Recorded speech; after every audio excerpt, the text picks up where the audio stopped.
Hello friend, स्वागत है आप सभी का हमारे चैनल में। दोस्तों, आज से हम लोग देखेंगे फिजिक्स का chapter wise question English medium में। दोस्तों, आज जो चैप्टर लिए हैं वो चैप्टर नंबर फर्स्ट है, इलेक्ट्रिक चार्ज एंड फील्ड। इसमें काफ़ी इंपॉर्टेंट क्वेश्चन है दोस्तों, तो आप वीडियो को जरूर लास्ट तक देखिएगा। और यदि दोस्तों अगर आप लोग फिजिक्स, केमिस्ट्री, मैथ, हिंदी और इंग्लिश का क्वेश्चन पेपर प्रैक्टिस करना चाहते हैं तो आप हमारे वेबसाइट पर विजिट कर सकते हैं, जिसका लिंक मैंने डिस्क्रिप्शन में दे दिए हैं। दोस्तों, वहाँ पे आपको सभी विषय का क्वेश्चन पेपर प्रैक्टिस करने के लिए मिलेगा, तो आपको जाके क्वेश्चन को ज़रूर प्रैक्टिस कीजिएगा। चलिए देखते हैं आज का क्वेश्चन नंबर 1 से। दोस्तों, यहाँ पे क्वेश्चन नंबर 1 में कह रहा है कि unit of surface charge density, यानी सरफेस चार्ज डेंसिटी का यूनिट बताना है। तो सरफेस चार्ज डेंसिटी का फार्मूला होता है चार्ज बाय एरिया। तो चार्ज का यूनिट होता है कूलम और एरिया का यूनिट होता है मीटर स्क्वायर। तो यहाँ पे इसका सही आंसर हो जाएगा A, coulomb per metre square. दूसरा क्वेश्चन देखते हैं दोस्तों। दूसरा क्वेश्चन यहाँ पे है कि if Q charge is placed inside any spherical surface then total flux coming out from whole surface will be. दोस्तों, इसका फार्मूला होता है Q inside the spherical surface by epsilon naught. तो यहाँ पे इसका जो है सही आंसर हो जाएगा B, Q by epsilon naught. Q जो लेंगे दोस्तों, वो जो स्फेरिकल सरफेस है उसके अंदर का जो चार्ज है उसी को लेंगे, ठीक है। तो वही को लेंगे, बाहर का क्यू नहीं लेंगे। तो यहाँ पे इसका जो है सही आंसर हो जाएगा बी। अगला क्वेश्चन देखते हैं कि 1 कूलम इज इक्वल टू। तो 1 कूलम जो है दोस्तों वो बराबर होता है 3 × 10⁹ ESU के। ESU जो है चार्ज का है, CGS यूनिट है। ESU को हम स्टेट कूलम भी कहते हैं। तो यहाँ पे इसका जो सही आंसर हो जाएगा ए, 3 × 10⁹ ESU। अगला क्वेश्चन देखते हैं कि electric field in A cavity of metal. दोस्तों, इलेक्ट्रिक फील्ड जो होता है मेटल के कैविटी में वो जीरो होता है, क्योंकि जो भी चार्ज होता है वो सरफेस पर चला जाता है, कैविटी में नहीं रहता है। लेकिन पोटेंशियल जो रहता है वो पूरा सरफेस डिस्ट्रीब्यूट रहता है। इलेक्ट्रिक फील्ड लेकिन इनसाइड में नहीं होगा, वो जीरो होगा। तो इसका जो है सही आंसर हो जाएगा सी, जीरो। अगला क्वेश्चन देखते हैं कि electric field due to solid non conducting sphere inside varies at. दोस्तों, नॉन कंडक्टिंग सॉलिड सरफेस का जो है इलेक्ट्रिक फील्ड का जो फार्मूला होता है वो होता है दोस्तों E = 1/4πε0 इंटू QR/RQ। आर जो है दोस्तों, ये बड़ा आर जो है उसका रेडियस है, और जबकि आर जो है उस पॉइंट से उसका डिस्टेंस है। यहाँ पे देखते हैं दोस्तों इलेक्ट्रिक फील्ड का इसमें डायरेक्ट रिलेशन है रेडियस के साथ, यानी कि उसके डिस्टेंस के साथ। तो यहाँ पे दोस्तों, यहाँ पे ये जो है सही आंसर हो जाएगा ई, जो है प्रोपोर्शनल है आर यानी कि डिस्टेंस का। अगला क्वेश्चन देखते हैं कि ratio of electric field due to an electric dipole on its axis और in the perpendicular bisector of dipole at the same distance is.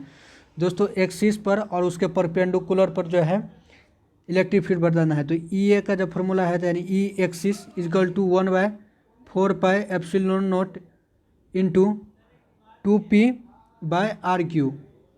और ई परपेंडिकुलर यानी ई पी जो है दोस्तों उसका, ये तो सही रहता है, लेकिन यहाँ पर पी की जगह पर केवल पी और p/r² रहता है। ई PR/Q रहता है इसमें दोस्तों, और परपेंडिकुलर में जो होता है उसमें भी p/r/Q होता है, लेकिन 2p यहाँ पे हो गया, वहाँ पे केवल p/r/Q होता है परपेंडिकुलर में। जब इसका आप निकालेंगे रेशियो तो आ जाएगा 2:1। तो यहाँ पे जो है इसका सही आंसर हो जाएगा सी, 2:1 यानी 2:1। अगला क्वेश्चन देखते हैं कि SI unit of dielectric constant is. तो दोस्तों, डाई इलेक्ट्रिक कॉन्स्टेंट का फॉर्मूला है जैसे कि F = K × Q1 × Q2/R²। तो जो K है दोस्तों डाई इलेक्ट्रिक कॉन्स्टेंट है, तो अगर इसका जो निकालेंगे तो FR²/Q²। FR²/Q²। तो F को हो गया न्यूटन, और ये रेडियस तो है तो metre square into coulomb square पर कूलम स्क्वायर। तो यहाँ पे इसका जो है सही आंसर हो जाएगा दोस्तों, ये होगा न्यूटन मीटर स्क्वायर पर कूलम स्क्वायर। यहाँ पर माइनस नहीं होगा दोस्तों, माइनस नहीं होगा, केवल होगा न्यूटन मीटर स्क्वायर पर coulomb square. Newton metre square पर कूलम स्क्वायर, यहाँ पर माइनस नहीं होगा। चलिए देखते हैं अगला question. During lightning charge is transfer to the earth. दोस्तों लाइटनिंग यानी कि जब बिजली चमकता है तो वो कौन सा चार्ज जो है धरती की तरफ होता है, तो वो होता है दोस्तों निगेटिव चार्ज। बेसिकली वो जो है दोस्तों उसमें हाई एनर्जेटिक इलेक्ट्रॉन का फ्लो रहता है, और मालूम है कि इलेक्ट्रॉन पर निगेटिव चार्ज होता है, तो और ओवरऑल जो है टोटल निगेटिव चार्ज रहता है। तो यहाँ पे इसका जो है सही आंसर होगा बी निगेटिव। अगला क्वेश्चन देखते हैं कि इलेक्ट्रोस्टैटिक फोर्स इज। तो इलेक्ट्रोस्टैटिक फोर्स है दोस्तों वो कंजर्वेटिव होता है, संरक्षित होता है। तो 9 का जो है ये जो है यहाँ पे इसका सही आंसर होगा कंजर्वेटिव। अगला क्वेश्चन देखते हैं कि the potential energy of electric dipole is maximum when it makes an angle theta with electric field the value of theta.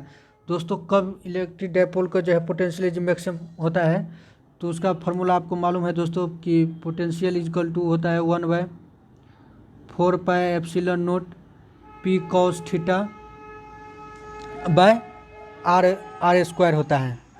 ठीक है, तो देखिए दोस्तों पी कॉस थीटा का मान सबसे ज़्यादा कब होगा, जब उसका मान जो है कॉस 0 डिग्री 1 के बराबर होता है। तो सी जो है यहाँ पे इसका सही आंसर हो जाएगा सी।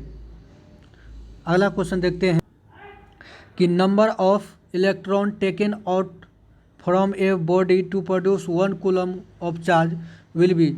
दोस्तों यहाँ पे जो है नंबर ऑफ इलेक्ट्रॉन पूछ रहा है कि 1 कूलम चार्ज में कितना इलेक्ट्रॉन होगा। दोस्तों इसका फार्मूला होता है Q is equal to N/Ne। N जो है नंबर ऑफ इलेक्ट्रॉन है और E जो है इलेक्ट्रॉन का चार्ज है और Q जो है कूलम है। तो यहाँ पर N का अगर लिखेंगे कि N का मान तो हो जाएगा Q/E। दोस्तों यहाँ पर Q का मान जो दिया है, दोस्तों यहाँ पे जो Q का मान दिया है 1 कूलम और इलेक्ट्रॉन का चार्ज होता है 1.6 इंटू 10⁻⁻19। जब ये 19 ये ऊपर जाएगा तो ये हो जाएगा प्लस में, यानी कि 1/6 इंटू 10⁻19 हो जाएगा प्लस में। और देखिए दोस्तों अगर एक जीरो यहाँ पे ले लेंगे तो ये हो जाएगा 18, और यहाँ से भी अगर एक जीरो यहाँ पर दे देंगे, आप अगर 16 से आप 100 में भागा देंगे तो आपके पास आ जाएगा 6.25 इंटू 10⁻18 आंसर। यानी कितना 1 कूलम में जो है दोस्तों 6.25 10⁻18 इलेक्ट्रॉन होता है। ये इसका सही आंसर होगा।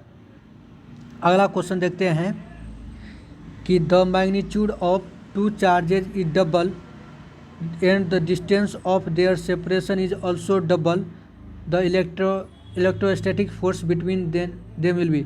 तो फोर्स का फार्मूला होता है दोस्तों Q इंटू Q2/r²।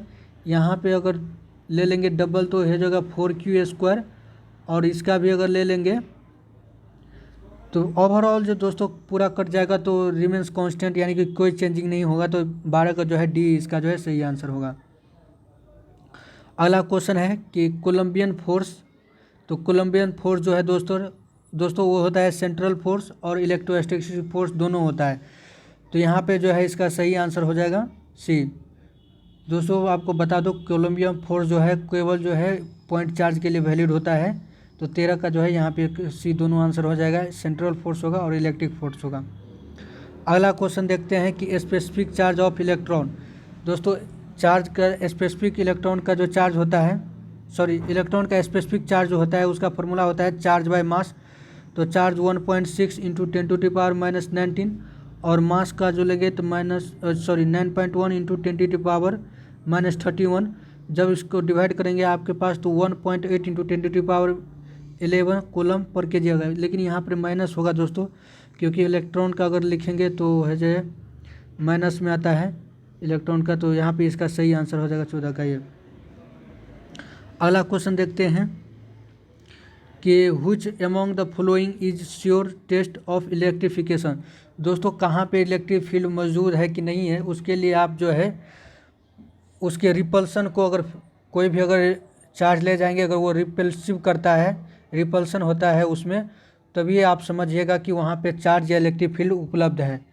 बाकी अट्रैक्शन इंडक्शन से उतना पता नहीं चलता है कि जितना रिपल्सन से। तो 15 का जो है यहाँ पे इसका जो है सही आंसर हो जाएगा सी रिपल्सिव। अगला क्वेश्चन देखते हैं कि the work done is rotating electric dipole in electric field is. तो दोस्तों यहाँ पे जो है वर्क डन बताना है डायपोल का। तो वर्क डन फार्मूला होता है दोस्तों ME, जिसको हम PE भी लिख सकते हैं 1 माइनस cos थीटा। P जो है दोस्तों यहाँ पे डायपोल मूवमेंट है, यहाँ पर M से सूचित किया गया है इसको, और E जो है इलेक्ट्रिक फील्ड है। तो यहाँ पे इसका सही आंसर हो जाएगा A, W is equal to ME into 1 minus cos theta. अगला क्वेश्चन देखते हैं। अगला क्वेश्चन है कि an electron is sent in a electric field of intensity जो है इसका इतना दिया है, the acceleration in it is.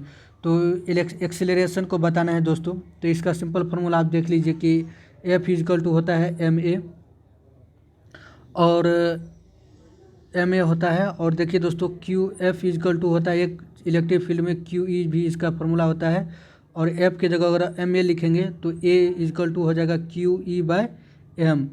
तो यहाँ से Q का मान जो है लिख देंगे। तो Q का मान जो है इलेक्ट्रॉन लिया है, तो Q कितना होगा इलेक्ट्रॉन के लिए, इसका चार्ज होता है दोस्तों 1.6 इंटू 10⁻⁻19। और इलेक्ट्रॉन का जो इसका जो इलेक्ट्रिक फील्ड दिया है, वो इलेक्ट्रिक फील्ड कितना दिया है दोस्तों यहाँ से।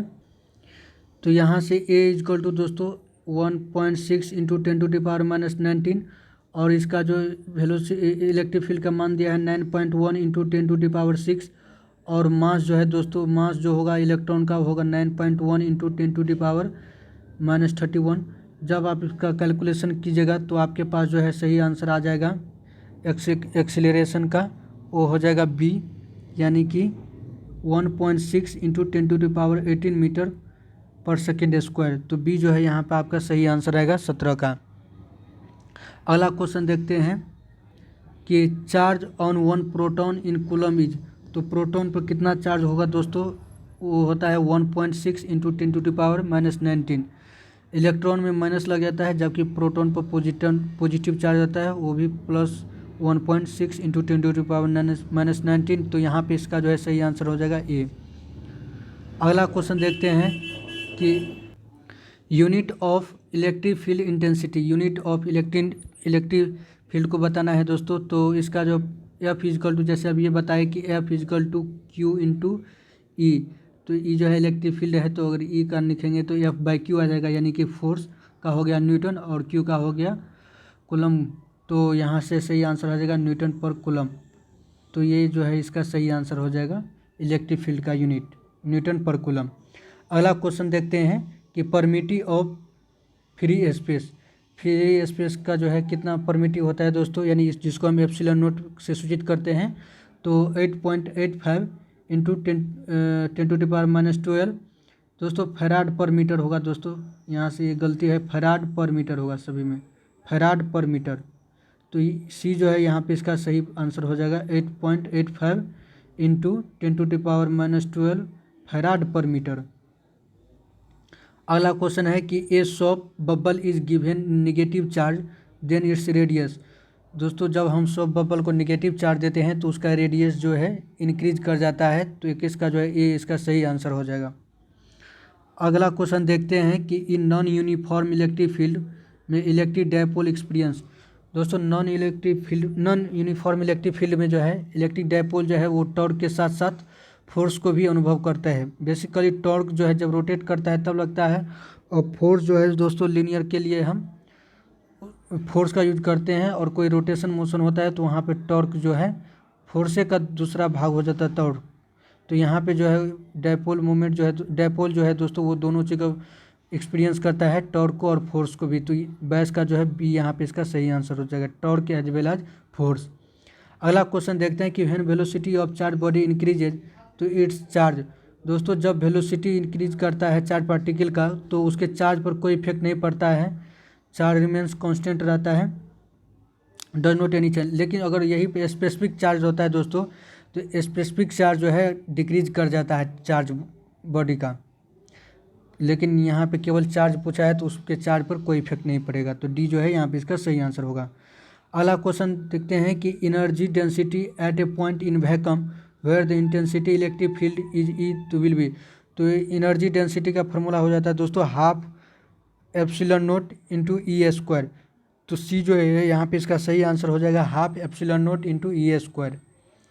अगला क्वेश्चन देखते हैं कि electric field intensity at centre of electric dipole of length जो है 2d दिया है। तो इसका फार्मूला होता है दोस्तों E=1/4 epsilon not into Q into L. तो क्यू इंटू एल तो हो गया 2d/r⁻। तो आर क्यू जो है दोस्तों इसके सेंटर पर बताना है। तो सेंटर का अगर निकालेंगे 2d का अगर हाफ निकालेंगे तो सेंटर के लिए तो हो जाएगा 2d/2, तो हो जाएगा यहाँ पे dq, और dq से अगर एक d कट जाएगा तो d² यानी कि 2q/d²। तो 1/4 एप्सिलॉन नॉट इंटू 2q/d²। तो बी जो है यहाँ पे इसका सही आंसर होगा। दोस्तों उम्मीद करता हूँ कि वीडियो आपको पसंद आया होगा। तो वीडियो को ज़रूर लाइक कीजिए, चैनल को सब्सक्राइब कीजिए। यहाँ तक देखने के लिए धन्यवाद।